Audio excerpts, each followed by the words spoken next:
Hi guys, இந்த வீடியோவில் நான் என்ன சொல்ல போகிறேன்னா பார்த்தீங்கன்னா, நான் முதல்ல எனக்கு ஸ்டார்டிங்லேருந்து இந்த ஷார்ட் ஃபிலிம் எடுக்கணும்னு ஒரு இன்ட்ரெஸ்ட் இருந்துச்சு.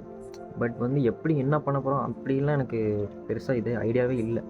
ஆனால் ஒரு ஷார்ட் ஃபிலிம் எடுக்கணும் அப்படிங்கிற ஒரு இது மட்டும் இருந்துச்சு. அப்போ நான் ஸ்டோரியெல்லாம் எதுவும் இல்லாமல் இருந்தேன். அப்போ நல்ல இன்ட்ரெஸ்ட் எனக்கு வந்தது எப்போன்னு பார்த்தீங்கன்னா மாநகரம் மூவி பார்த்து தான். இப்போ மீம் மெட்டீரியலாக யூஸ் பண்ணிகிட்ருக்காங்க நிறைய பேர் லோகேஷ் கனகராஜை. பட் முதல்லாம் லோகேஷ் கனகராஜ் தான் எனக்கு ஒரு மாதிரி இன்ஸ்பிரேஷனாக அதாவது பேங்க் வேலை. அப்போ எனக்கு நிறைய டேரக்டர்ஸ் இருக்காங்க, எனக்கு தெரியல. அப்போ பேங்க் மேனேஜராக இருந்துட்டு பேங்க்கில் வேலை செஞ்சுட்டு ஒரு டேரக்டராக இருக்காரு அப்படிங்கிறத ரொம்ப இன்ஸ்பிரேஷனாக இருந்துச்சு. அதே சமயத்தில் எந்த டேரக்டர் கூடயும் அசிஸ்டன்ட் டேரக்டராக இல்லாமல் இருந்ததும் ஒரு மாதிரி ஓகே, நம்மளும் அந்த மாதிரி வர முடியும் அப்படிங்கிற மாதிரி எனக்கு ஒரு இன்ட்ரெஸ்ட் இருந்துச்சு.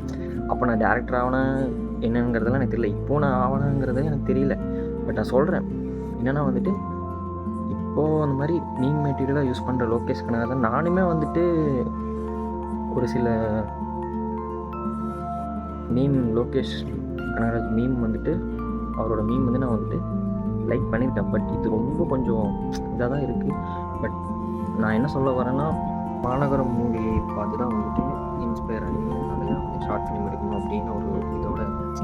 பட் எழுதணும் அப்படின்னு ஷார்ட் ஃபிலிம் அந்த ஸ்டோரி எழுதணும் அப்படின்னு இன்ட்ரெஸ்ட் வந்தது சில்லுக்கருப்பட்டி மூவி பார்த்து தான். ஹரிதாசன் அவங்களோட சில்லுக்கருப்பட்டி மூவி பார்த்து தான் எழுதணும்னு எனக்கு இன்ட்ரெஸ்ட் வந்துச்சு.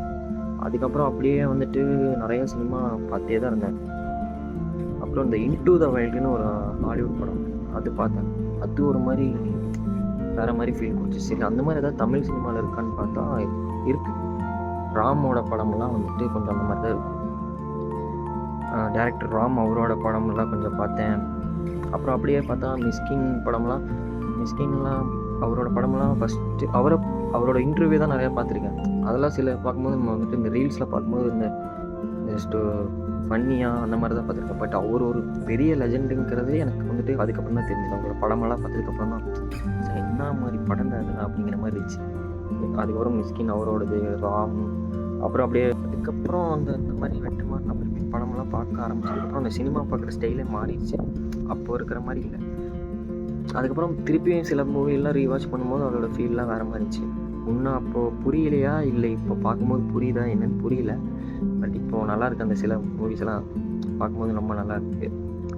அதுக்கப்புறம் உண்மையை சொன்னால் அதுக்கப்புறம் நமக்கு ஷார்ட் ஃபிலிம் எடுக்கணும் அப்படின்னு இருக்கும்போது முதல்ல நல்லா இது பண்ணணும், நல்லா யோசிக்கணும் அப்படிங்கிறதுக்காக தான் முதல்ல நான் ஜிம்முக்கு போன ரீசன் கூட இந்த சினிமா தான் வச்சுக்கோங்களேன். நல்லா கரெக்டாக இருக்கணும், மைண்டு கரெக்டாக யோசிக்கணும், அப்போ தான் கரெக்டாக எழுத முடியும் அப்படின்னு சொல்லி தான் ஜிம்முக்கெல்லாம் போய் ஒரு மாதிரி.